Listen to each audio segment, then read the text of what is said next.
Welcome to another episode of Inspired Voices. My name is Oliver Riera, and this is Allison Vick. Hello. Welcome to the game show. I like your game show voice. Yeah, right. Why don't you tell everybody what you do? I am the owner of Little Blue Macaron and also owner of Little Blue Bakehouse, which share ownership and partnership with my husband. So I do a lot of the cookie production with my Macaron team. And then in 2022, at the kind of close to the end of 2022, we opened the Bakehouse as a retail location for Little Blue Macaron, but also for a number of other bakers because it is an incubator kitchen for small bakery businesses and a coffee shop. So, can you do me one favor? Yes. With your hair. Oops. Because it's over it's the microphone. covering. Yeah. I just don't want There we go. scratchy noises from the hair. There. Thank you. How about that? Appreciate it. All right. Hopefully that was okay. I don't Yeah. know. Sorry if it was a little scratchy. Yes, Little Blue Macaron. Yeah, Macaron. Right. Macaron. Ron, Okay. like Ron Weasley. Macaron. Okay, gotcha. Yes. All right, 'cause I've always been saying like macaroon. Yes, Macaroon is the coconut treat, which we also sell at the Bakehouse. The Blue Ox Bakery makes them. It is shredded coconut, egg white, sugar, baked into a chewy mound. Yeah. And then covered in chocolate. That's right. Often. Macaron is the French, although the Italians will fight you on that because they both claim they invented it, but it's the typically French cookie sandwich dessert. Gotcha. Okay. Both are gluten-free, but two different concepts. Okay, cool. Yeah. Awesome. Now I know you brought these right here, these deliciousnesses. Yeah. Should I go ahead and try them? Of course. All right. Yeah. Ja-da-da. Yeah, I hope they're the right texture because your macarons should be room temperature when you eat them. Do not eat them straight out of the Yes, I feel like not a lot of people do know like how to take care of them, right? Yes, I have a whole care plan that honestly I should print out and give to people, but I just tell them at the shop. So. Yeah. Or just make it like a paper sign or Yes. something like that. Yes. So actually, before we get into this, like, why don't you tell everybody how to properly store macarons? Yes, macarons. But also, we don't ever discount. If you say macaroon, we're not going to be like, oh, you swine. You mean don't know how to macarons. say. Yeah, and we're in the South. Everybody says macaroon. If they're talking to me, I know they're talking about this. If they're talking to Andrew, they're talking about the coconut treat. So we just kind of figure it out that way. Gotcha. But yes, so storage and shelf life. Macarons need to be eaten at room temperature. They're supposed to have a crunchy outer layer and then a chew on the inside, which is honestly what I think people love about macarons. I don't necessarily think it's that, they're filled with ganache or buttercream or anything like that so much as the texture is a very unique experience. Right. So in order to get that right texture, they should be eaten at room temperature. We do refrigerate ours at the shop because that prolongs their shelf life. Yeah, which we should do at home. Yes. If you have extras, throw them in a Tupperware. You want it to be a sealed container so that the vapors and what have you, flavors from your fridge aren't getting into your cookies. Because if you made a sweet garlic dish the night before, you don't want your cookies to absorb that flavor. That makes sense. So throw them into Ziploc or Tupperware or something, or wrap the box in plastic wrap. And that will extend their shelf life by a couple of days. They don't go bad per se. It's just that the texture changes. They get stale the older that they get. So you're going to lose that signature crunch then chew. Yeah. They do have to mature overnight when you make them. So we bake the shells and we fill the shells and then we won't sell them until the next day because they have to mature overnight in order to achieve that texture. The filling essentially has to eat through the shell a little bit. So it's like marinating. Yes. It's everybody always says they're difficult to make. They're like, particular little creatures, but which is true. Well, let's eat these creatures, huh? Yeah. Why don't you tell me what we got here? Left to right, you have strawberry lemon. So we make everything from scratch. Hopefully If we don't make it from scratch, like let's say we're doing an Oreo flavor, we make sure it's gluten-free, certified gluten-free, so that we can make sure these items are always gluten-free. But we try to make everything from scratch just because it's better that way, and it allows us to build flavors on various levels. So strawberry lemon has lemon zest in the shell. We make a lemon curd, turn that into a buttercream, and then we put strawberry jam in the center, which right now is North Carolina strawberries from the farmer's market. Yeah, go for it. And I'm actually allergic to strawberries, so I have all my bakers tell me, whether or not the jam tastes right or if it needs citrus or what have you. So that has strawberry jam in the center. Oh, that's good. And then the next one you have is a new one that we've done this week. It is a white chocolate mocha. So we made a ganache using some of our espresso, our Larry's espresso that we pulled out of the machine. Hoping you guys could see this. So yeah, it's the little brown one next. I'll cut it close. And it has espresso in the shells, and then it's a white chocolate ganache made with espresso. So we substituted some of the cream for espresso. Okay. And I really like that one. It's a surprisingly... it's a different flavor. It definitely has that mocha. Yeah, and I'm not a white chocolate girly, but I like this one. I like that. Okay, That's raspberry nice. champagne is one of my favorites. We almost always keep it in the case because it's super, super popular. We put dehydrated raspberry in the shells. We make a raspberry jam. We turn that jam into buttercream, where we also put champagne into the cookie. So I'm not gonna try all of them because that's fine. That's fine. I'm fasting a little bit. Yeah, you're good. Well, It's more, at least. It's a lot. It is a lot. It's meant to be no shame if you eat all 6 at once, right. but it's meant to be a treat. Prolonged treat. So yeah. But yeah, we have raspberry champagne. We have key lime. Key lime right here. Which has a gluten-free cookie butter in the middle, and then a key lime buttercream and key lime zest in the shells. We make the cookie butter from scratch so that we can make sure it's gluten-free. Yeah. And then we have dark chocolate ganache. That one's nice and fudgy like a brownie. Yeah. And then the last one is a lavender vanilla bean. I've tried this one before. Yeah. It's nice. It's good. I like it. Yeah, lavender and pistachio, rose flavors. Like those are very common flavors that you'd find in in a classic French patisserie. So we like to keep those, but they're also kind of underdogs. Sometimes people are afraid to go for lavender or pistachio. Yeah, I can see that. Yeah. I gotta be honest with you. Yeah. I don't like macarons. Yeah. But I like your macarons. Thank you. I wish I had $1 for every time somebody said that. Oh, really? Because what I will often do at the shop is somebody will say, well, I don't like macarons, so I'm not going to get any of these. Sorry. And you're good. And I'll say, well, if you picked one, what flavor would you pick? And then I'll give it to them on the house just so that they can see. Because often people who don't like macarons, maybe you've had a bad experience. You had a dry one, or you've had one that wasn't super flavorful. Yeah. So we try to bring you over to the light side. Yeah. You know? What is it about? Is it probably because a lot of macarons just stay on the shelf for so long that it kind of Yes, I think people have issues with shelf life and how they hold their macarons. There are kiosks and stuff that if you go to any mall, maybe there's a kiosk a macaron kiosk there.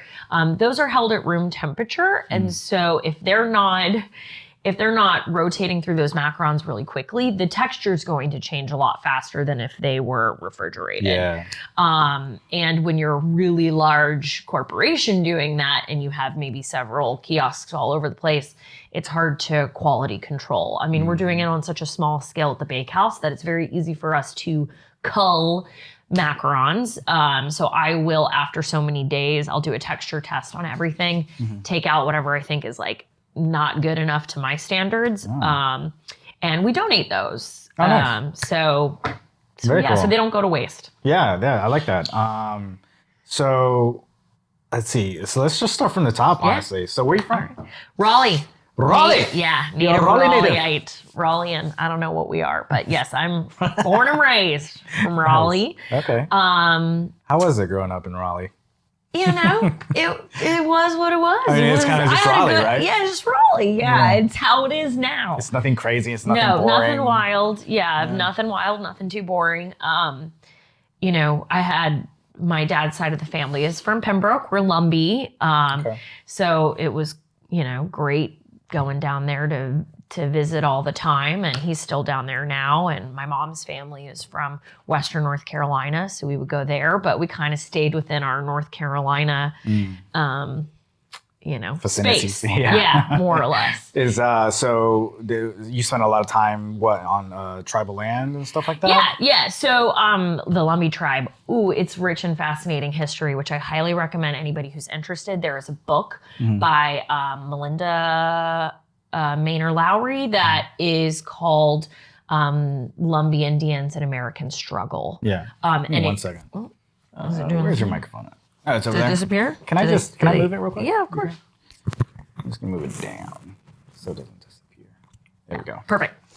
But yes, there's a book that came out through the UNC Press called American or Lumbee Indians and American Struggle. That is a fascinating historical text about the tribe. We are a state recognized tribe.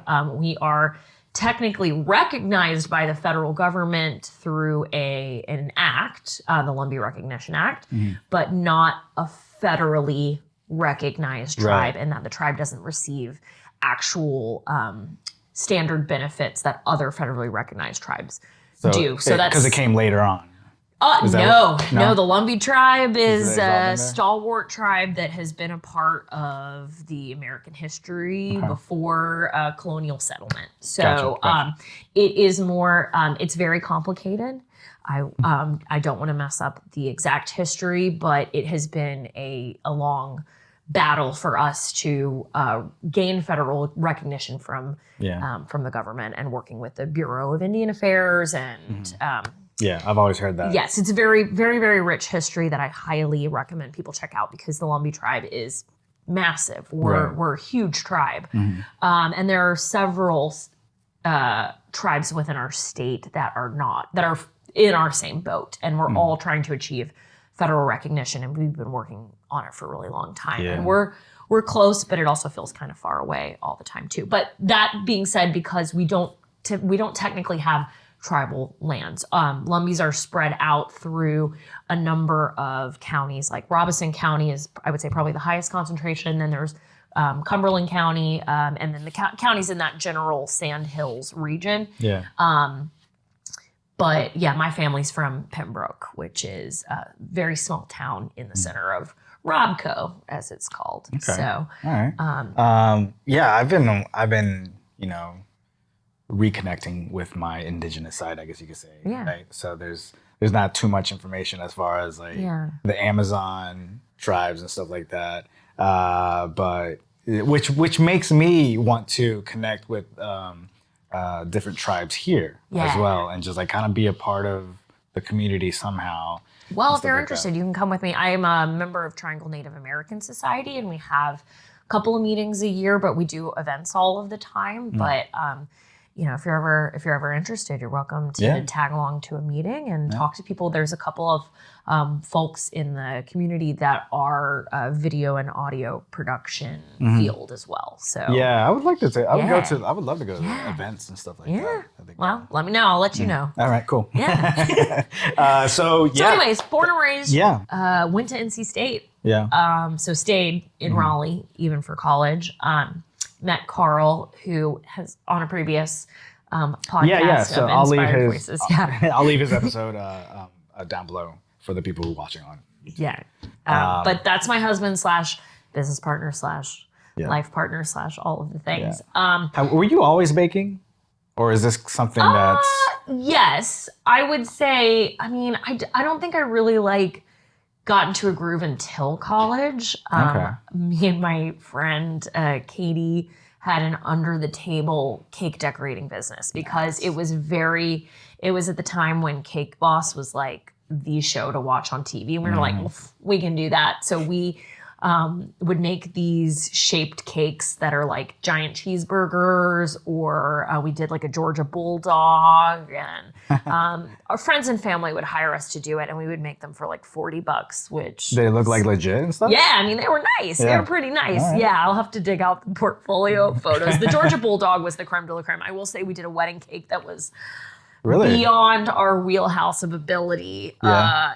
It wasn't our best work. But you get what you pay for, I guess, because we were, two broke college kids. Yeah. Wow. Not charging very much. Right. And then when I left NC State, I went to I was a enrolled in the College of Textiles. So I graduated from the College of Textiles and also CHAS. I got a Spanish degree because I stayed for an extra year because it was right when the recession hit. I was supposed to graduate in 2009, and the placement rate for the College of Textiles, which is normally above 95% placement into jobs, dropped to 33% between 2008 and 2009. Yeah. So I stayed in college an extra year. I was like, I'm gonna turn the Spanish major into a minor into a major, and stayed an extra year. Oh, God, I love Spanish. Just because you love Spanish. Okay. I love Spanish. I don't know if you wanted to move to a different country or something like that. No, I just love the language. I had a couple of really awesome teachers growing up that like made me love the language. Okay. Love it. And then also I was dating Carl at the time, and my now husband, and his family is Chilean. And so would get the opportunity to practice all the time, which was really nice. Were you, so you were practicing Spanish. Yeah, okay. Going back to like when you first met his family and stuff like that. Yes. Were you nervous to practice Spanish? Maybe. I don't remember because it was a long freaking time. It was 20 years ago. Wow. We've been together since high school. Damn. Like not in a culty way. We just happened to start dating in high school and stayed together all of that time. Yeah. So gotcha. So it's been a really long time. So I actually don't remember what my first impressions were. Right. But I think I liked being able to speak Spanish with his mom and his aunts and uncles, and the constant flow of family that's coming to visit. Yeah. And then I got to go down there a couple of times, like while we were still like in high school and college. So that was cool. Nice. Was that your first time in Chile doing that kind of thing? Yeah, I was in high school the first time I went down to Chile, which was great. I flew down with Carl's mom and pretended like I was her daughter so that we could fly in first class together. And, nice. And fully enjoy it. She knows all the tricks. Yeah. Carl was down there teaching English, I think, maybe. Right. So we were flying down to go visit him. That's cool. Nice. Was that like a little surprise or something? Or no, he knew. Yeah, it was my spring break, I think. My senior year spring break, yeah. Okay, so. Graduated from NC State in 2010, and then went to work at the Cupcake shop of Raleigh, which is on Glenwood South and is an incredible place. Highly recommend for anybody who wants absolutely the most precious bakery vibes.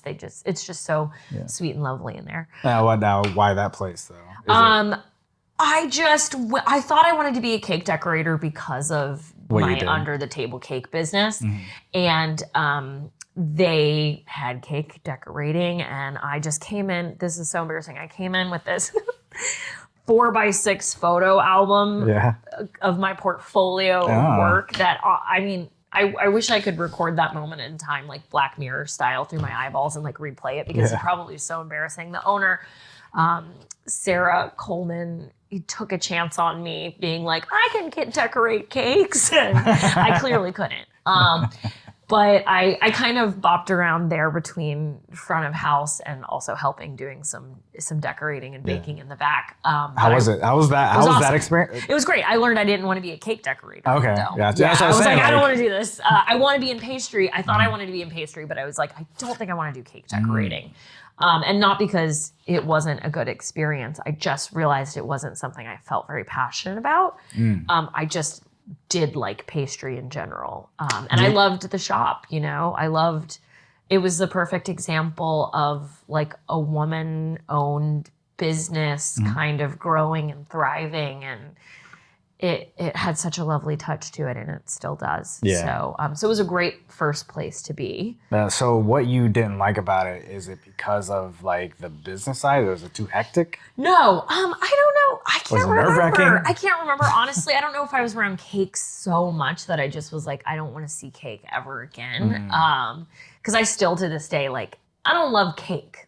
Like Carl and I, when we got married, we had pies at our wedding because I was like, I don't want cake at this wedding. And their cake is phenomenal. I think I just was like around it too much. I think I, had too much cake. Right.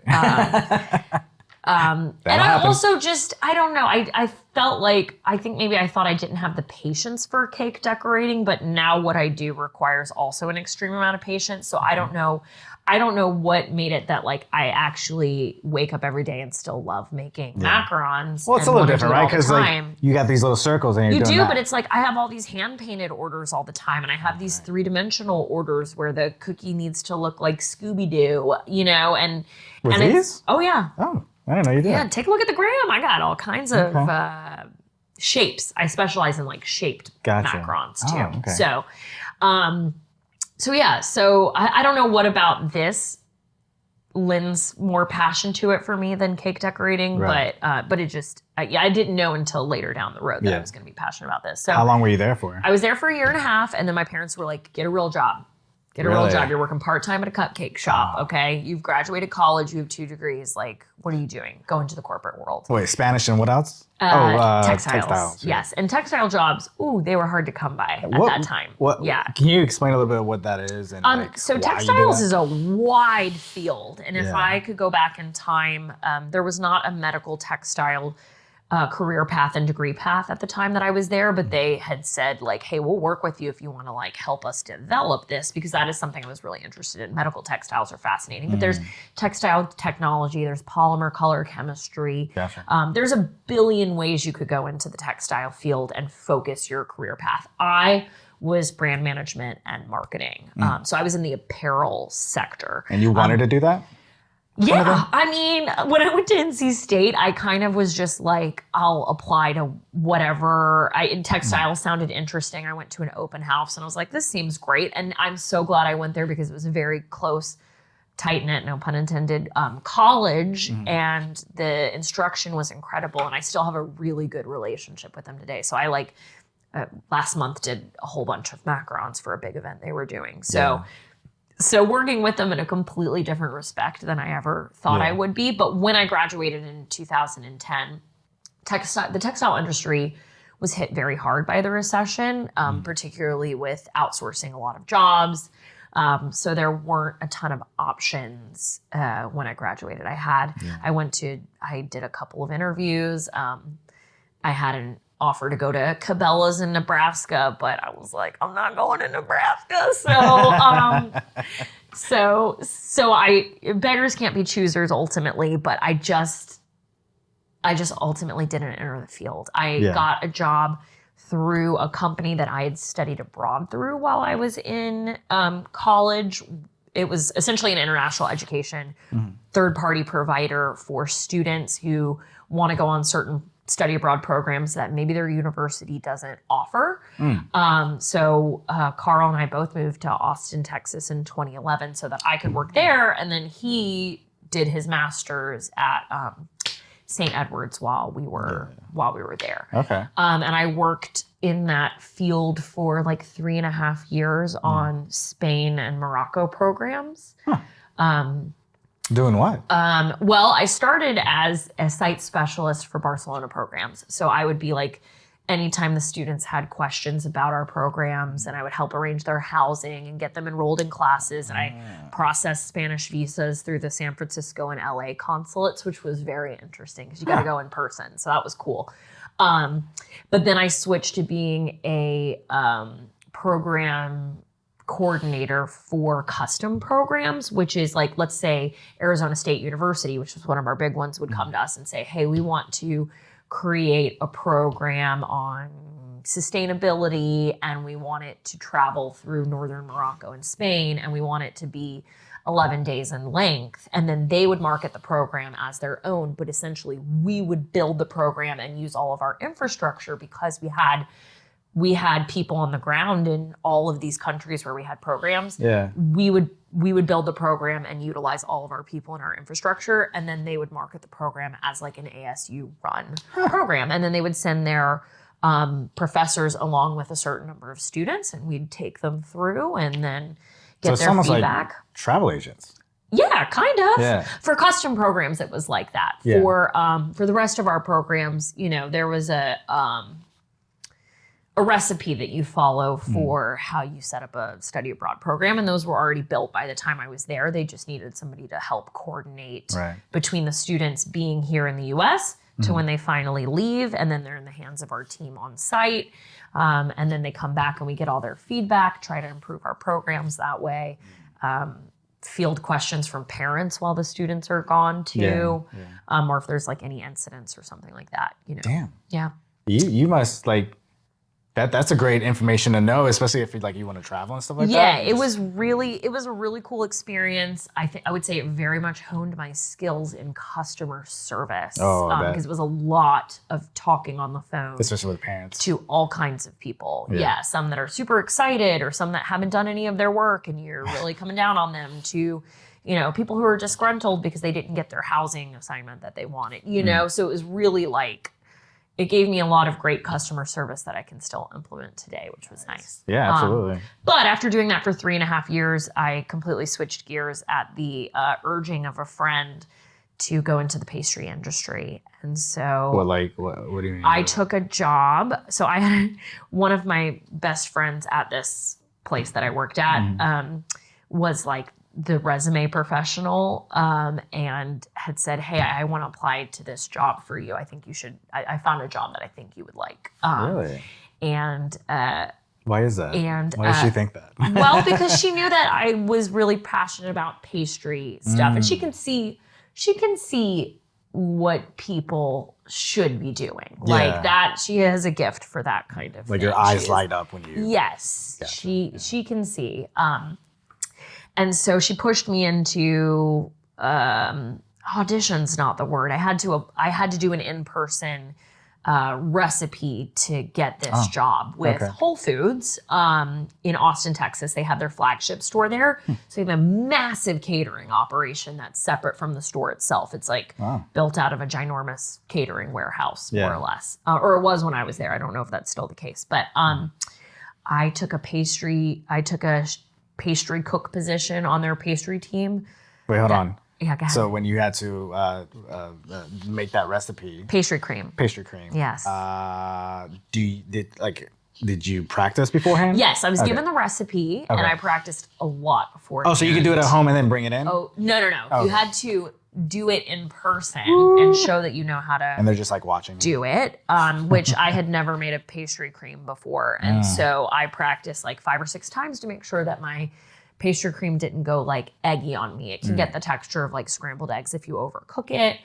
Making sure the flavor was right. And then I have to say myself, I thought I nailed it in person. Yeah. And the chef that was the executive chef of the team was like the best, and she really became like what I would consider my mentor in this field. And I still talk to her to this day. Does she approve of my pastry cream? I think so, but she had notes. She always had notes. She always felt like you could do better, you know, and I learned that and appreciated that. So I took a graveyard shift, midnight to 8 a.m. I went from a salary job with like health insurance and all that jazz, a 401k, to $9 an hour working midnight to 8 a.m. for Whole Foods. Yeah. What'd you think of that? It was a complete lifestyle change, but I was young, so I was like resilient. I mean, I think I was like 26 or 27 when I did that, maybe 27. So I was like, able to bounce back kind of easily. I would sleep from like... Do you think the passion like drove you? Yes, absolutely. Okay. Absolutely, because I wanted to be in pastry. I did not go to pastry school. I didn't really want to go to pastry school. I wanted to get the experience from doing it firsthand. Nothing wrong with going to pastry school. I think it's an incredible opportunity, particularly here in Raleigh. We have the Wake Tech Baking and Pastry Arts program that is like the top of the line pastry program. But I personally wanted to do it by doing it in person. Yeah. And so I was like, I've had enough school. I don't want to go back to school. So I get you. So I did that for a long time, for I guess like a year, and then I switched to 4 a.m. to noon as my shift, which was lovely. Yeah. And we were living in Austin at the time, which was so incredible. I mean, it's such an awesome city. There's so much food culture, music culture. It's it's a really fun place to live in your 20s. Yeah. Were you when you were working there? Were you working with obviously like other people? And stuff like that? Yeah. We had a pretty small team. I mean, I think it was like 2 or 3 of us pastry cooks at a time and our executive pastry chef. But then the whole catering operation itself was very large. So we were working with tons of people in various areas of the field. Okay. Because I feel like people, especially when you're talking about chefs or pastry chefs or anything like that, I feel like that's a community right there. Yeah. And like you were like out branched from other places and stuff like that. Well, yes. And when I ultimately left Whole Foods, which, I just was ready to get some more experience. My chef had really taught me so much, and she had very much encouraged me to make things outside of what we were doing at work, because she said, there's going to be stuff that you're not learning here. So on your off hours, you need to be at home going through recipe books, trying out new recipes, do the stuff that we're not doing here. And she allowed you to do it at work? Oh, no, at home. She said, do that at home after hours. When you leave, like get a little nap and then make something at home. So, so that's actually how I fell in love with Macarons, because our Macarons on the catering team were created elsewhere and shipped in-house, like from some Whole Foods brand, I guess. We made almost everything from scratch, but that was one of the few things that we did not make from scratch. And so I started making those on the side, thinking I was like so good at this. And I love to reshare my first photos of the ones that I made, that I was like, oh, look at me making macarons. They're hideous. And not just by like my standards, just in general. Was it good though? You could not recognize them as macarons. Yes. And that's what I like to tell people when they're like, oh, I did a macaron class, but it didn't come out right, or I didn't like this or whatever.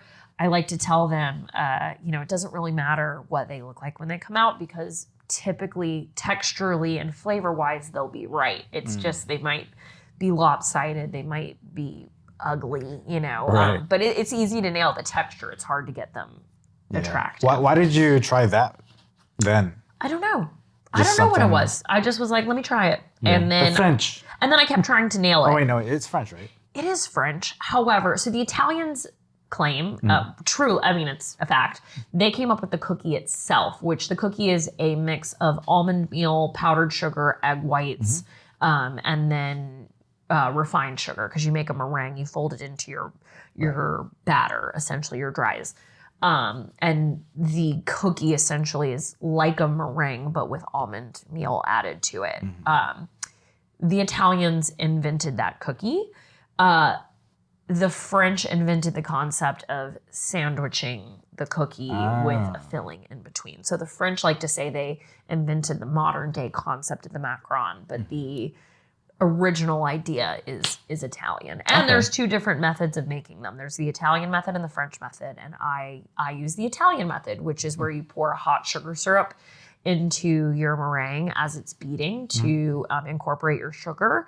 And the French method is putting in dry refined sugar into your meringue, your egg whites as they're beating to create a meringue. So when you first started making these, did you do the French or the Italian? I did the Italian because I had ordered a book from Pierre Hermé that I'm sorry, I'm butchering that. I'm not a French speaker, but he's like the grandfather of macarons, kind of. And he had a recipe, a vanilla cookie recipe that was Italian method. And that was the first one I tried and I loved it. But later down the line, when I was working in restaurants, I would teach people the French recipe because it's easier to make the French recipe. Okay. And so it was easier to teach a team to do it that way. Yeah, that makes sense. Yeah. Okay. But anyways, I left Whole Foods after 2 years and got a job as a pastry cook at an Italian restaurant, and then worked there for a while, then got a job as a pastry sous in another Italian restaurant, and worked under another amazing chef and like a team of chefs on the culinary side that were incredible. So like by the time like the 3 jobs down the line doing pastry stuff, How'd you feel about yourself? Was it like, is it validating every time you get a never. Imposter syndrome exists through every single level. Even when you level up, you still feel like, oh man, are they going to find out I don't know anything, you know? Or like, I ultimately became an executive pastry chef at this restaurant that I had worked at as a sous when the previous pastry chef left. And she was so incredibly talented.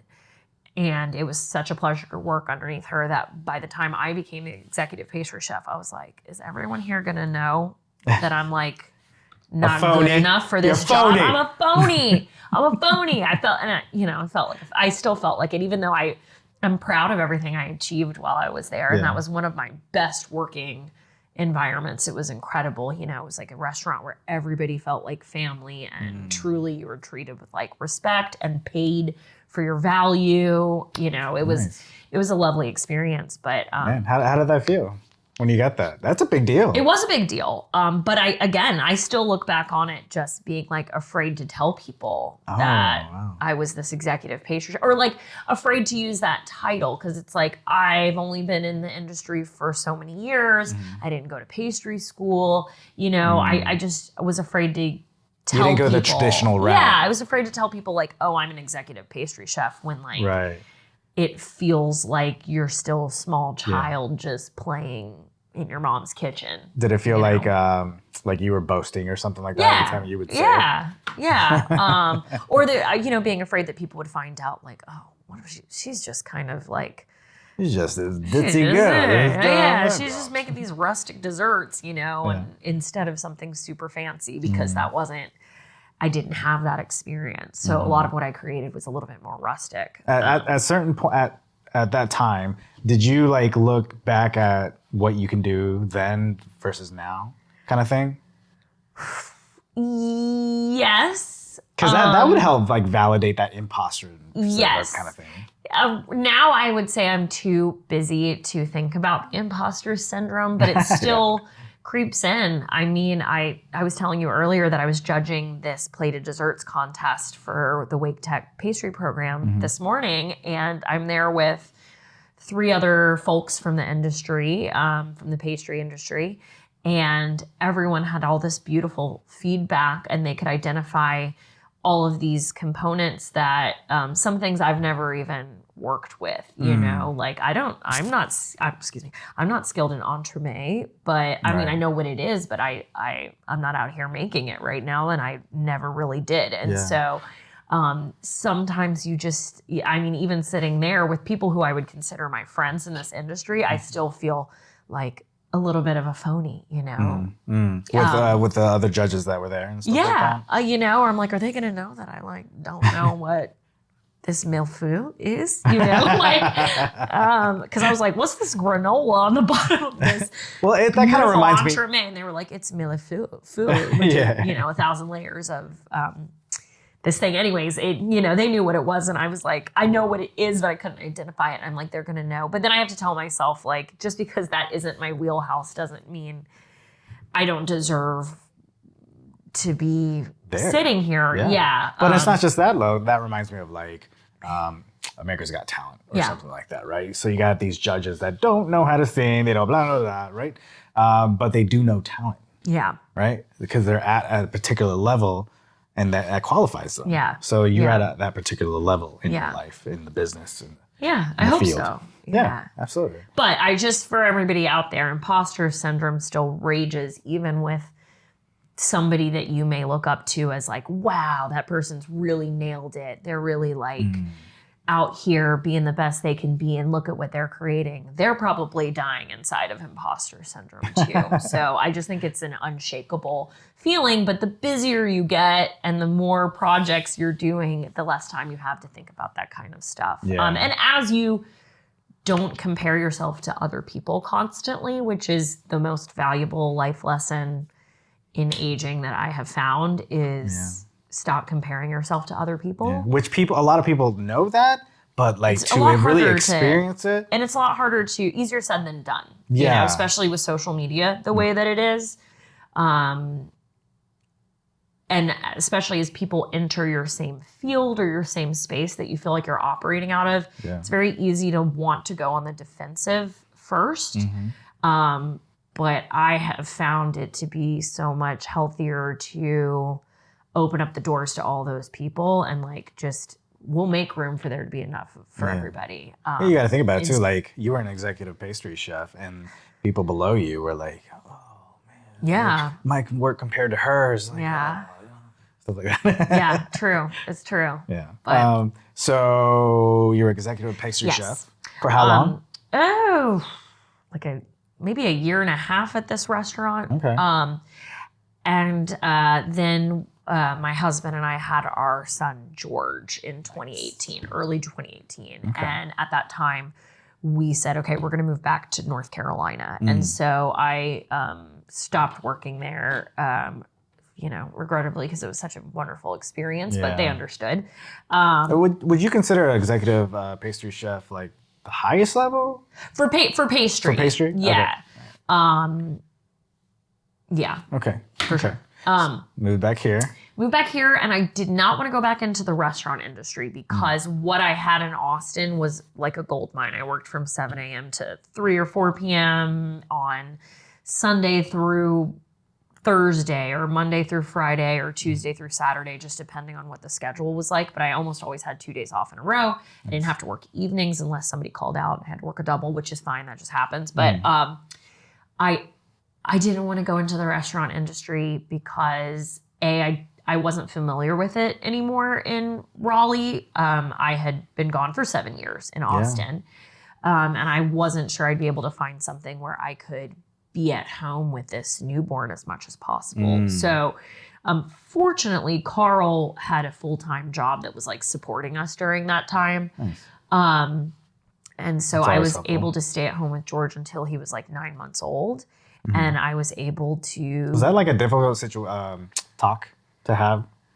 No, we just kind of fell into it naturally. I mean, he just took on the role of like, all right, I'm going to be bringing home the bacon right now to ease this load. Because we had just moved home and we were looking for a house and we were living between his parents' house and my mom's house. And we were bopping back and forth.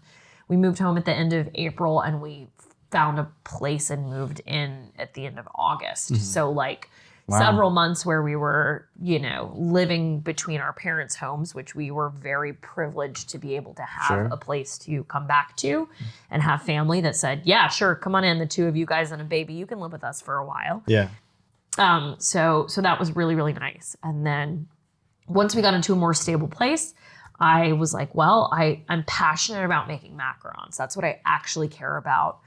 So I want to turn that into a small business. And so I figured out all the paperwork for LLC and getting an FEIN and getting registered with the North Carolina Department of Revenue and all these steps, finding a commercial kitchen, getting certified, which actually I found the commercial kitchen because I was sort of like stalking Andrew Ullum at the time from Union Special Bakery. Yeah. Not stalking, but like he would do these pop-ups and I would go to every single one because my baby never slept. George never slept.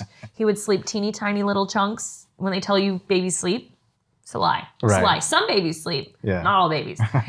So anyways, he would do these pop-ups at 8 a.m. and I would get up at like 6:30, after being up all night with George and then go get coffee and croissants and chocolate chip cookies from his pop-ups whenever he would do it. And I started chatting with him and I was like, well, I want to open this macaron business, but I don't really know which route up. Like, I don't really know how to do that. And he said, why don't you come check out the commercial kitchen that I'm in and see if they have space? So he took me on a tour, set me up with a tour of the space. And that's how I got started in a commercial kitchen space so that I could legally produce macarons, because you can't just bake out of your house. You have to have the Department of Agriculture come and certify your space. That's true. So if it has to either be a certified space in your home, which requires some adjustment and you have to put in hand sinks and all kinds of stuff, or you work out of a commercial kitchen space. And at the time in 2018, there were not a lot of commercial kitchens. They have since become the new hot thing, particularly with the pandemic, because so many people have switched from having corporate jobs to turning their hobby into a passion and into a job. So now there's lots of options, but there previously was not. So I got into this one commercial kitchen, which felt huge. And then I started doing pop-ups in markets. The downtown Cary Farmers Market took pity on me. And they were like, come, you can join in the middle of the season. Come on. Oh, nice. Yeah. So, that's very nice. Yeah. So when you were working in that kitchen, how was that for you? How was that feeling for you? Oh, it was great. Yeah? Yeah. I mean, because I guess because you've worked in different kitchens already. Yes, so it's and this was a new kitchen. So this was kind of a new kitchen environment in that I'd never been in a commercial kitchen like this where at the time, there were 60 food-based businesses operating out of one ginormous kitchen. Damn. Yeah, huge kitchen. It was an old UPS warehouse that they had converted into a commercial kitchen space. What? Yeah. I never heard of that. Yeah, it's the kitchen archive. It's still there today. I mean, it still has tons of business operating out of it. It's on the edge of downtown Raleigh, but I had worked in this massive kitchen that Whole Foods had built for their catering operation that was really similar, but this was more of like okay, every business is here for themselves. We all have our own little individual space. We got to talk to each other when we want to get into the ovens because there were only 4 convection ovens and then a whole bunch of still ovens. That big ass warehouse? Convection. Well, yeah, because most businesses don't require a convection oven. Okay. It's a lot of food trucks and caterers, and they can kind of bake out of anything. Gotcha. There weren't a lot of sweets makers operating. I want to say maybe I was like one of the first in that kitchen besides Andrew. Damn. So yeah, I was there for 3.5 years before we opened the bakehouse. I stayed there the entire time until we opened. How is that? Bakehouse. Is that like something that you just rent out? Yeah, you rent it by the month. I actually started renting it hourly because I thought, oh, surely I'm only going to be here like 5 hours a week. And in 2 days, I had already paid the amount that would have gotten me a monthly membership. And so I switched like that to the monthly one. Wow. And I had one 8-foot table and one dry rack and 2 little shelves of space in the refrigerator. And that's all. I mean, you start the smallest that you can because it's the most that you can afford. Yeah. Wow. So, okay. So you made that much money in that short period of time. I started with a small savings just to be able to purchase like pans and silicone mats and to pay for my first month rent. But I needed to make that rent for the next month and to keep adding stuff to the bank Which account. You made. Yeah, so I did pop-ups every single week. Every single Saturday I would do a pop-up, whether that was being at the downtown Cary Farmers Market or doing something with like Triangle Pop-Up or Pop-Up Raleigh, any market that I could get into that I thought would be worth my time. I would participate in. Because it also, the benefit of that is that it gets your name out there. People start recognizing you based on like being like, oh yeah, I think I saw you at this one event at Big Boss. And you say, oh yeah, that was me. And then they remember you and then they take your card and then they order for their next, bunko party or whatever, like it's a way to get people to remember you. That's great. Question for you. Yeah. So how ready were you when you got that space? Like, did you have a logo? Did you have these packages? Oh my God. It's so embarrassing. I love to show people my old logo. So before I rented the commercial kitchen space, because I had gone through the entire process of like setting up the business from the paperwork side. You need a logo at that time to be able to like register your logo with the Secretary of State. So what I did, and I made business cards and all that stuff, but I did it in Vistaprint. I'm no graphic designer. Ask my Canva app, but in Vistaprint, literally on my laptop, I got a background. I purchased an image of a macaron from an artist on Etsy. I superimposed that. I used Vistaprint's lettering to make what it said, Little Blue Macaron. It was like in cursive and kind of like much more feminine than what this looks like now. I took a screenshot of my computer and edited the file down to a square to use for stickers, to give out for when markets would say, hey, we need a image to put in our newsletter.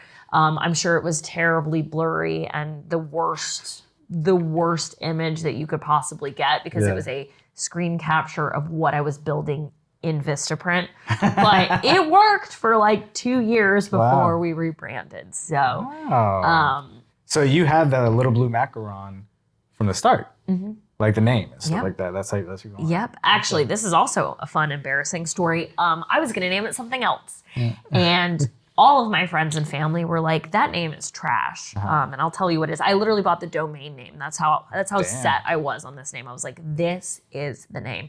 The name was so awful. I can't even say it right. So I don't know why I thought anybody else would, but it was Macaronery, which is a patisserie for macarons. That's like technically what the term means. All of my friends and family were like, this sounds like a macaroni shop. Nobody can even say macaron. They're not going to be able to say macaronery. And I was like, no, it's fine.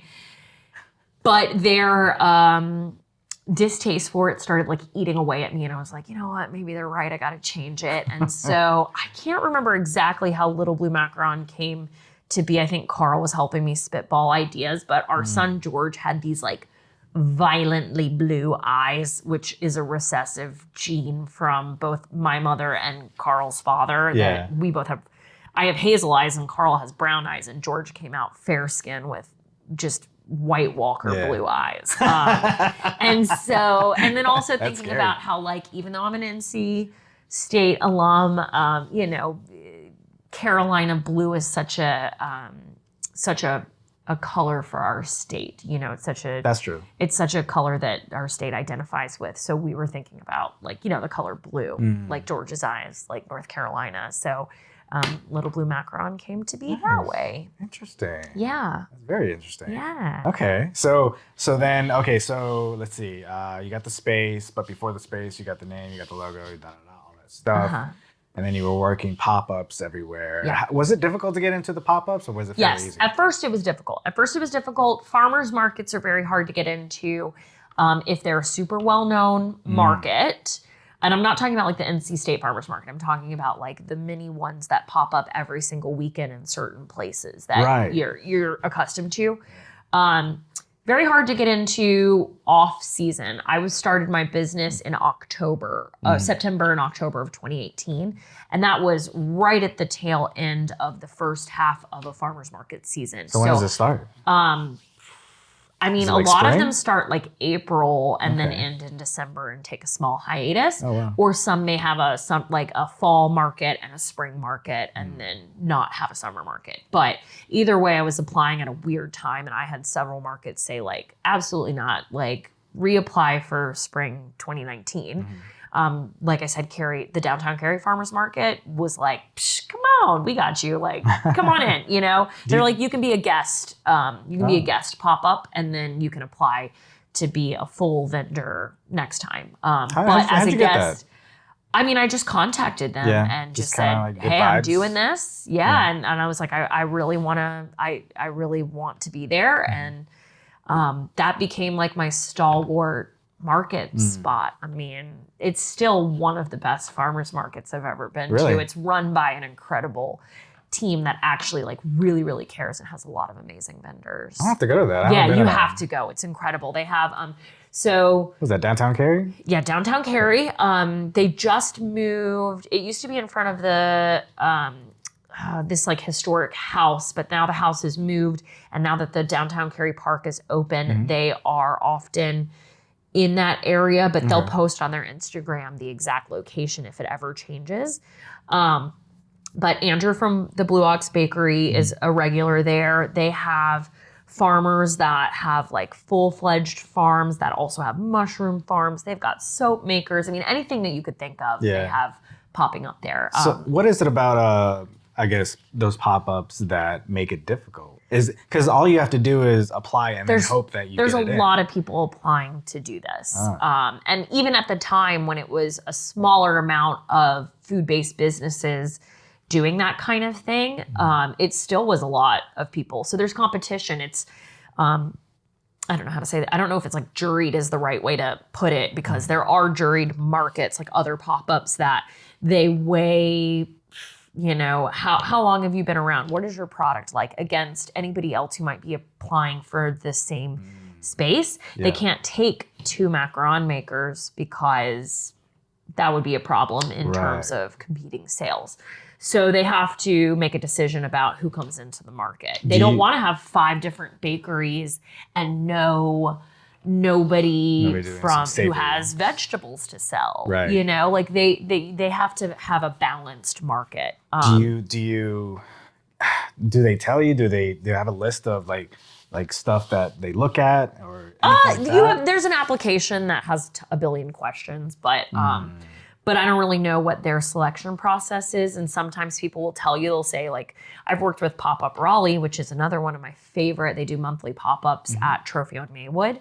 And they're very transparent, saying like, they would be like, oh, you're not in the market this time because we had somebody else apply and we want to give them a little chance, but we'll bring you back next month. And it's like, okay, I can understand that. And then sometimes you just get a solid no, or you get a solid yes, and there's no reasoning behind it. So it's hard to say exactly. Okay, that's interesting. Yeah. Is that something when you do pop-ups, do you, like once you're in kind of thing? Or do you just have to constantly be applying? Yeah, you have to constantly apply and you have to maintain in good status. I mean, if you cancel on a market 5 times in a row, they might not invite you back. You know, like you want to have a good working relationship with the owners of the markets.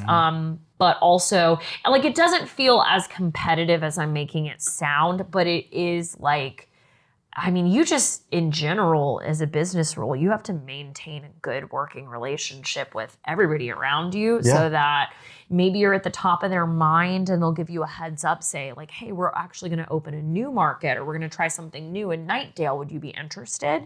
You know, sometimes they'll come to you first if they know that you've been somebody who constantly shows up, who constantly markets their market, you know, blasting it on social media, not just showing up and hoping you sell everything. Like they also need help marketing their events. So if you stay in a good relationship with some folks, you know, you might have a little bit better chance. Yeah. But, and then obviously, like, you learned a lot from just doing those pop-ups too, right? Oh yeah, for sure. Because I don't really do pop-ups anymore now that we have the shop. Sure. Also because now my kids are on a traditional schedule where they have Saturday and Sunday off. So I try not to do anything that would take me away from being able to like have those days off with them at the same time. Yeah. But we do participate in some that are worth it, or that are really cool, like marketing opportunities. Oh, you just did one recently, right? The Hootenanny. The Hootenanny, yeah. You can play Hootenanny. Love it. Love doing that one every single year. Yeah, that was sold out. Yeah, it's an awesome event. It's crazy. Yeah. I mean, it's like, it goes by so fast because we're working so hard because there are so many people, and it is really cool. I mean, I love that fast-paced environment, and I love interacting with people, which during the pandemic, we had to shift our business model because we were doing markets all the time. That's how we got retail sales, but markets just stopped happening straight up. When we were on lockdown, they said no more markets, no more events where we're just having all these people in one big space, you know? So we stopped doing markets completely. And also our daughter Gwyneth was born at the same time. So we were like, what are we going to do now? So we took a very small hiatus just to adjust to becoming a family of 4. But then we switched to a wholesale model. We had already had a few wholesale clients, but we kind of amped up our wholesale game, which was kind of a bummer because when you sell at wholesale, you lose 30 to 40% of the retail value of your item. So you're not getting the same amount back. You're not profiting in the same way that if you were doing a pop-up and you're receiving back 100% of those profits because it's your retail. Wholesale, you lose that, but the compromise is that you're getting your name out there maybe in other areas that you're not normally popping up. So like Carrie and Apex, we still have a ton of wholesale in Carrie and Apex because I'm not out there that often. I'm not doing pop-ups. I want people to remember my name out there. So, and when you're talking about wholesale, you're talking about coffee shops. Yeah, exactly. Coffee shops, boba shops, any place that may want snacks or treats that can't produce them in their same facility. Right. And the benefit for them is that they can turn around and make $1 off of something that they didn't even have to produce or bring out there. They just sell it and then they can have a little bit of extra income. So it's a great working relationship, but it doesn't profit as much. So you have to we had to amplify our wholesale clients. And then also we do custom orders all of the time. That was harder during the pandemic too, because people were no longer doing, weddings were getting canceled. There were no showers. There were no baby showers, you know. So once people felt a little bit more comfortable getting back together again, we picked up our private clients again. And then that's really what drove us to doing the bakehouse. We were like, we need a retail space. Yeah, talk to me about that. It's not sustainable to do pop-ups forever. Right. And at the bakehouse, we still encourage our members to do pop-ups and wholesale so that they have revenue streams outside of the bakehouse. But like for us, we were like, we want to focus all of our energy into one space. Question. Yeah. So you said pop-ups are not sustainable long-term? For me, I mean, I had two small gotcha. kids at home. I probably could have kept doing pop-ups forever if we didn't have two small kids at home. Or maybe I have one small kid at home. But for us, it was like and there are actually, I know plenty of people who are constantly doing pop-ups that have 3, 4 children and their children come with them and they, you know, help mom and dad do everything, or mom and mom or whomever, like they help all their family do everything for their pop-ups. Yeah. And that's awesome.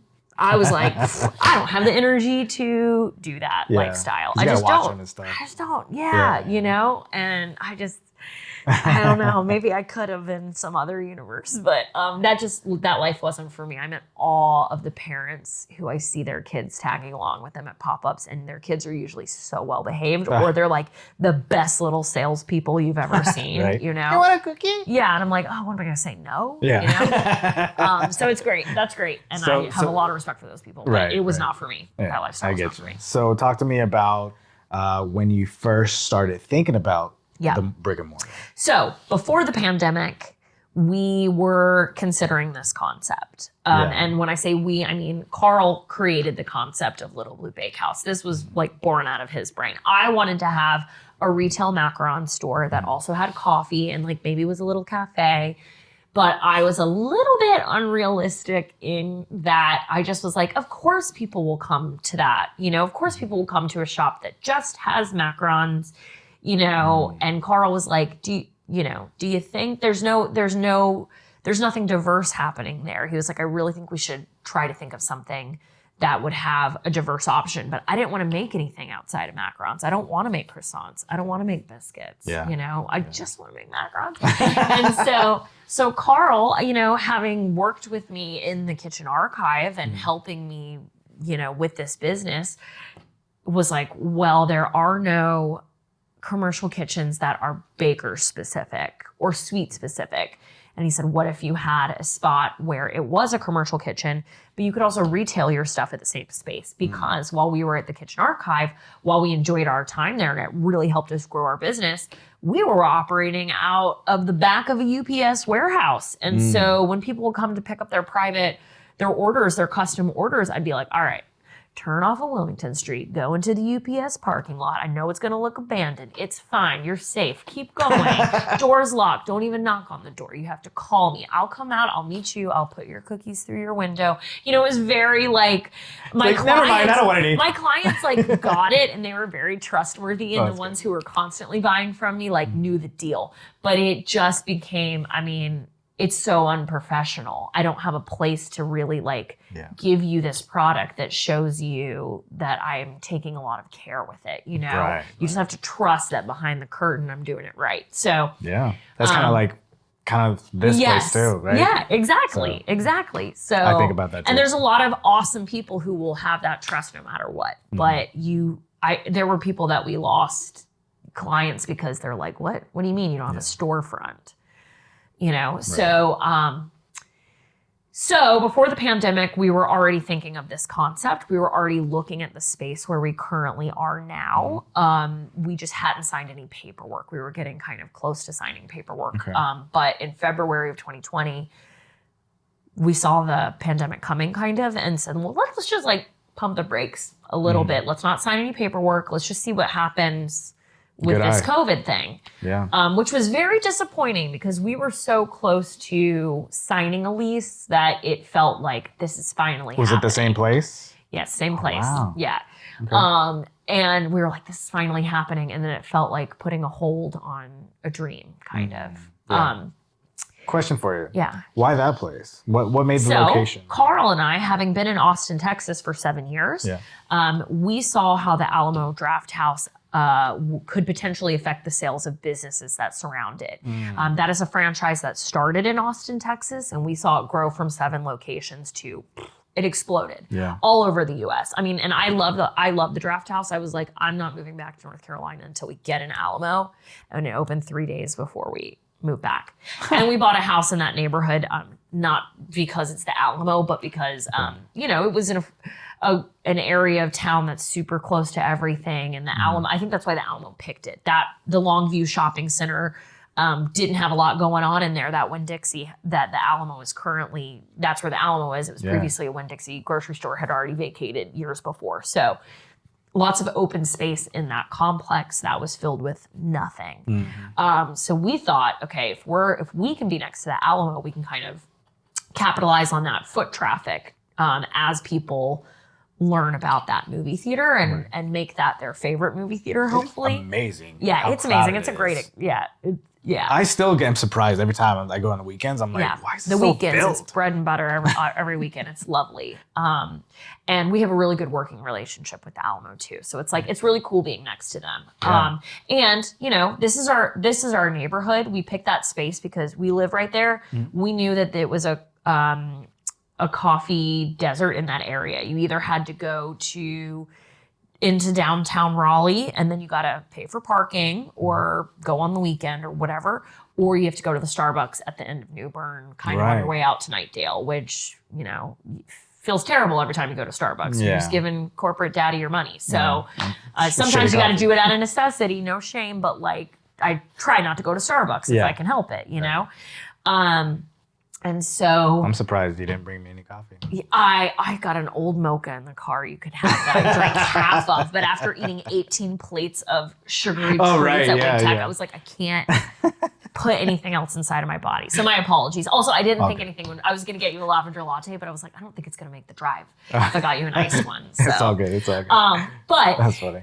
So we wanted to do a coffee. We were like, if we open a coffee shop in this area, like hopefully our community will come to it because it'd be the easiest place for them. I mean, we have free parking, ample free parking. Yeah. And we're right next to Big Wake Med and we're next to all these schools.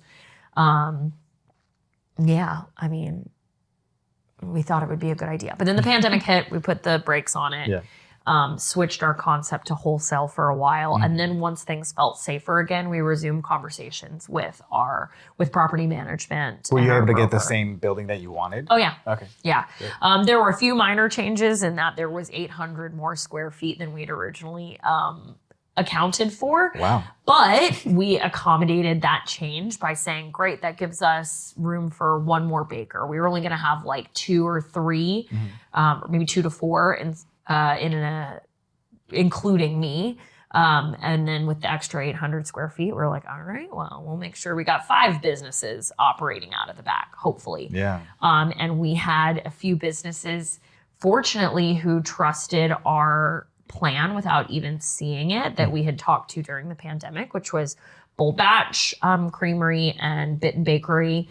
Moore and Sam of those 2 companies had said, okay, we'll come with you if you build this thing. And they gave us some ideas for what they would want to see as makers. That's good. Which was really helpful. Yeah, and also making sure we could handle the electrical load of certain machines that they would need, particularly Bolt Batch. Right.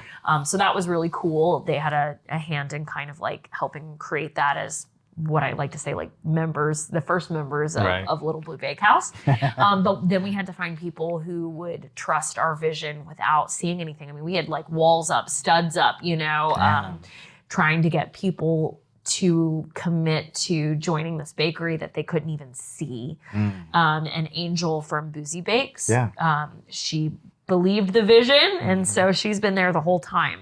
She was on the podcast as well. I'll link that below as well. Yes, incredible cupcakes and cakes. Absolutely.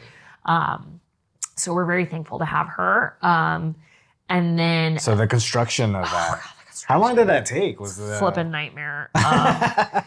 Everybody tells you that a build out is going to be a nightmare, but you kind of hope maybe you're the one instance where that's not going to be a nightmare. Right. But it was. January 2022, pretty much through October 2022, because we were able to open in August with a certification or certificate of occupancy before we were totally complete. We had to add an extra hood, which was an exciting time. Yeah, we just couldn't utilize certain things without that hood. Right. So then when it got in, we were fully operational, but it took 10 months. Wow. 10 months, which maybe doesn't sound like that much, but we were still working out of the kitchen archive. Well, wasn't it just the entire you guys and maybe like one or two other people? Yeah, we had a total team because we also had Medicine Mama's Pharmacy, which was a CBD treats company, which no longer is in existence, but was one best. Incredible treats.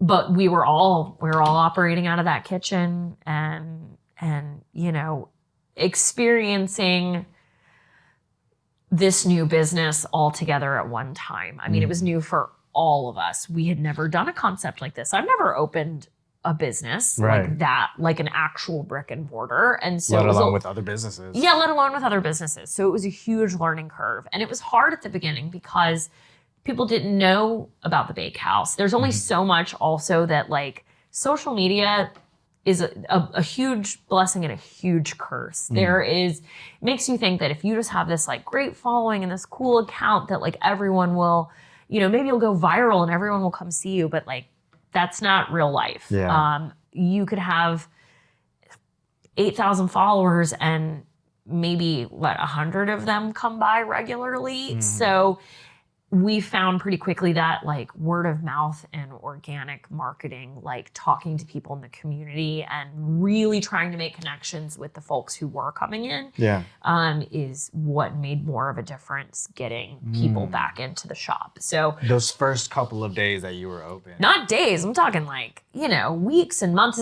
It's great because you see growth. You see, if we look back at all the charts, you see the growth happening.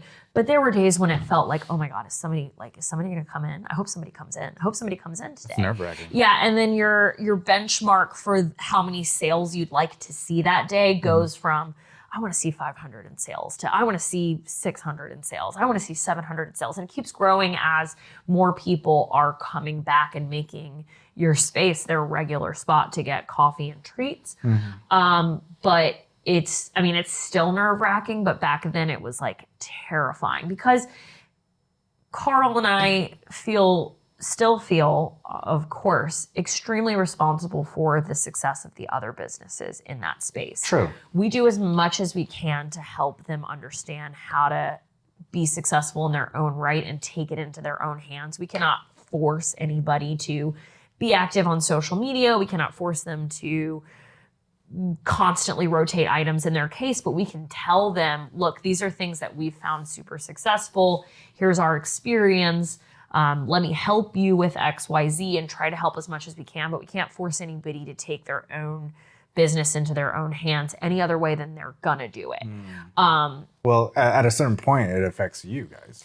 It does, but we try not to think about it that way, or else it's, or we don't want to become of the mindset that oh, you're not selling enough, so that's going to affect our bottom line. I guess I think about it in terms of oh, your case is empty today. Yes, well, and that's a problem. We have that stuff kind of written in the contracts, is that you are meant to maintain your case, but we do have an understanding of sometimes you have a hard week and you're I don't have it in me anymore to produce more for this case, or maybe you've gotten sick, or maybe you need to go out of town, which everybody does a really good job of warning us when they're going out of town and creating back product, and we help them restock it the entire time they're gone, because otherwise everybody's responsible for restocking their own case, treating it like it is their retail space, you know? Yeah. But we also try to help as much as possible while also maintaining a healthy boundary and not becoming essentially not being okay, this is now what you can expect, that we'll always restock your case. Because it can get like that. Yeah. It can become a little bit of a crutch. Sure.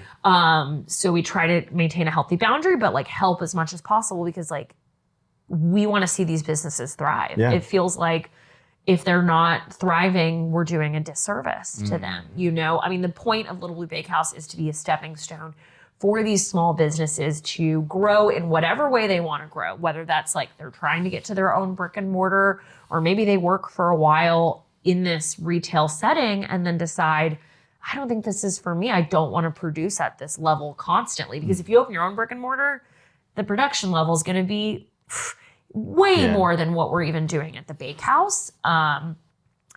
And so you have to be prepared for that. Like, do you want to grow your team? Do you want to open your own brick and mortar? And if not, that's totally fine.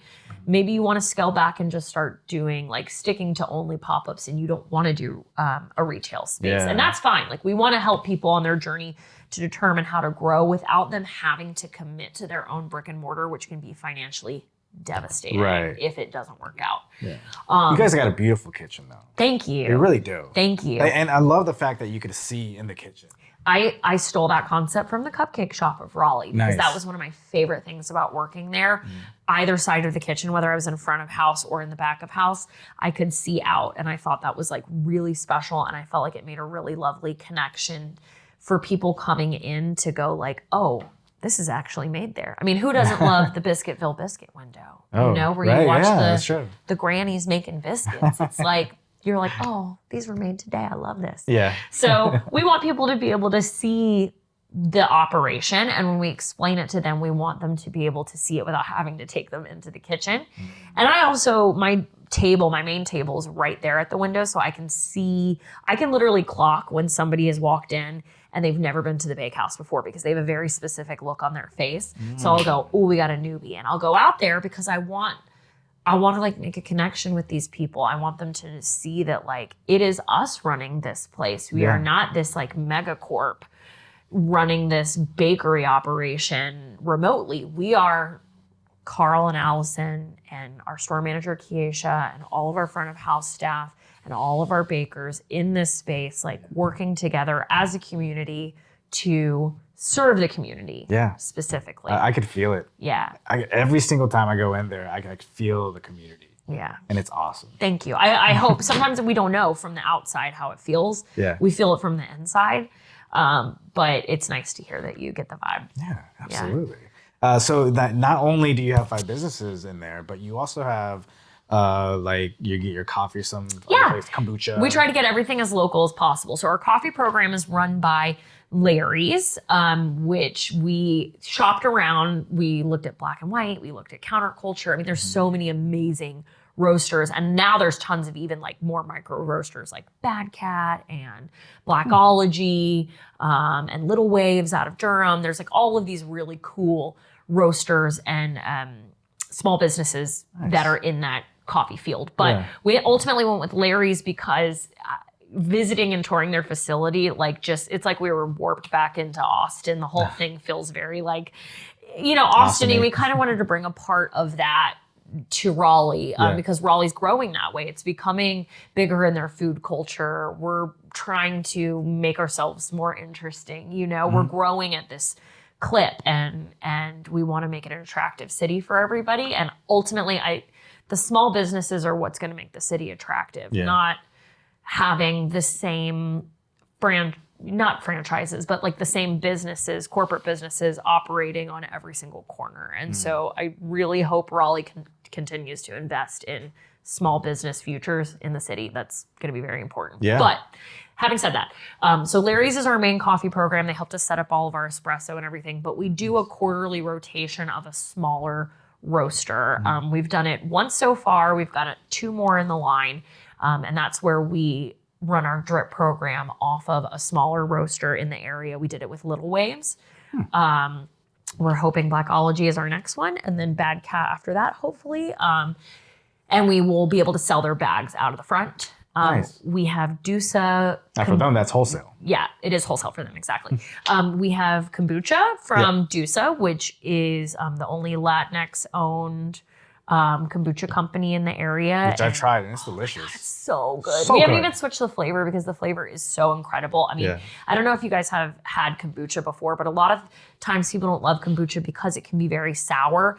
They have perfected the process, their fermentation process, so that this is not a sour beverage. It has has these fermentation notes, but it's really, really crisp and it doesn't make your mouth pucker. It's lovely. It's definitely not your store-bought kombucha. It's next level. It seems good. like very high-class kombucha. It's awesome.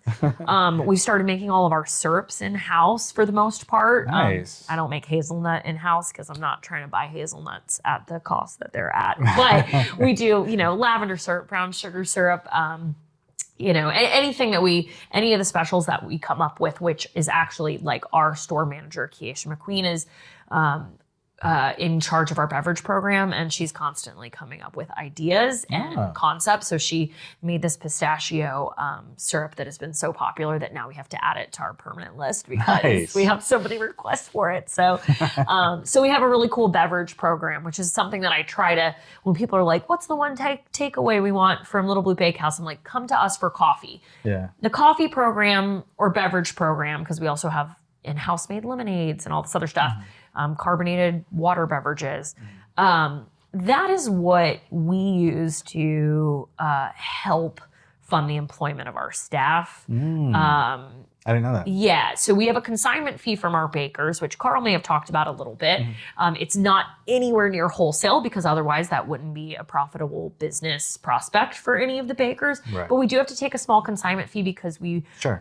I mean, that makes sense. We have a lot of packaging. Our front of house staff is knowledgeable about everybody's products, often helps with restocking or cleaning the case or answering any questions for customers so that our bakers do not have to stand behind their case and sling their product. Yeah. They can do everything on their own time. They can come in at 2 a.m. and bake until 7 a.m. and then leave, and all that stuff is going to get sold while they're gone. So they can run a retail operation without having to be the face of the front. Right. Even though we have all their bios so that people can actually attach a name to a face, but they don't have to physically be there. Yeah. So that consignment fee helps cover a portion of the cost of front of house staff, but it's nowhere near what needs to be paid, the percentage that we pay with the sales of Macarons and beverage. So we really rely on the beverage program and the sale of Macarons to help us make sure that payroll's staying in the black and we can afford to do like more fun things and stay profitable essentially. Because we don't make a profit off of the bakers themselves. That's pretty much it. That's very so please come get beverages and then buy treats from everybody while you're there. Right. I love everything about it, honestly. Have you guys thought about opening up another shop or something like that? We've thought about what we could do next, and we do have some ideas. But should open up more of a savory joint and just call it maybe it's like food related, so it's like Little Blue Fry House. That would be like fried food or something. That would be very funny. I would love that. We've thought about plenty of iterations on the name too, but we have some ideas. We just want to make sure that whatever we're doing, it doesn't cause any competition to our current bakers and our current location, and also that we stay in the realm of what our current concept is in terms of serving the community and serving small businesses. Yeah. So hopefully we will be able to develop some of our ideas within the next year or so, but we're also putting so much of our energy into the bakehouse right now too. I mean, I'm there producing all the time. I've got a pastry team. I'm just working, producing. Carl is the one who is like spinning the wheels, and he's doing the paperwork, he's doing the payroll. He's also out in the front talking to people all the time. He's fixing everything that needs fixing. He's sort of like the jack of all trades. But he also is working behind the scenes to help us diversify what we're ultimately going to do in the long run. So that's awesome. I love that. I'm excited for you guys. Thank you. And it makes sense that you guys are focusing on the bakehouse now, right? You want to establish that first. Make sure that's a good foundation in order to step away and do something else. For sure. Absolutely. For sure. All right. Well, do you want to tell everybody where they can find you, where they can find the bakehouse? Yes, please come visit us at Little Blue Bakehouse. We are next to the Alamo Drafthouse Movie Theater on the edge of downtown Raleigh. We're on New Bern in between Big Wake Med and downtown Raleigh. So right smack dab in the middle, it's the Longview Shopping Center, but we are quite literally next to the Alamo Draft House. Ample parking, tons of Wi-Fi. We love when people come and hang and, work from home, but work from the bakehouse. And yeah, come visit. We've got macarons, we've got croissants from the Blue Ox Bakery and donuts, and we've got Yellow Garden Bake Shop that is a Jane of all trades. She makes a little bit of everything. So we've got sweet, savory, cookies, bars, all kinds of things. Griffin Bake Shop does cheesecakes and custom bars, and then Angel from Boozy Bakes, who was on a previous episode, that's right. Specializes in incredible cupcakes and cakes. So we've got a little bit of everything there, and we would love to see y'all. Absolutely. And you can find them on all social media at Little Blue Bakehouse. Yeah, Little Blue Bakehouse NC at Instagram, Little Blue Macaron on Instagram, and then easily find us by those same names on Facebook. Yeah. We're not on TikTok because I have to do all the social media at this point in time, and I can't. It's a lot. I'm like, really wait, yeah, it's a lot. You know how it is. So, and I know I would love to be able to outsource that, but right now it saves us a lot of money for me to be doing it at a mid-level. So, find us on Instagram is the best place to find us. And we are open a lot. So we're open Tuesday through Sunday, 7 to 7, Tuesday, Wednesday, Thursday, 7 to 9 on Friday, 8 to 9 on Saturday, and 9 a.m. to 8 p.m. on Sunday. So we have quite extended hours. We're not just an early morning coffee shop. You can find us after work. You can swing by after work. You can come before or after your movie. That's our goal, is to stay open so that we can grab all of y'all. Great place to just work there as well. Just work, meeting spot, if you want to meet with if you want to meet with coworkers outside of work, it's a great spot. We have book clubs. We're going to start hosting game nights. Nice. So hopefully we'll be able to add some events to the calendar that we're creating ourselves. I like that. Yeah. All right. Well, I appreciate you. Yeah. Thanks for having me. No problem. Thanks for your time. Yeah.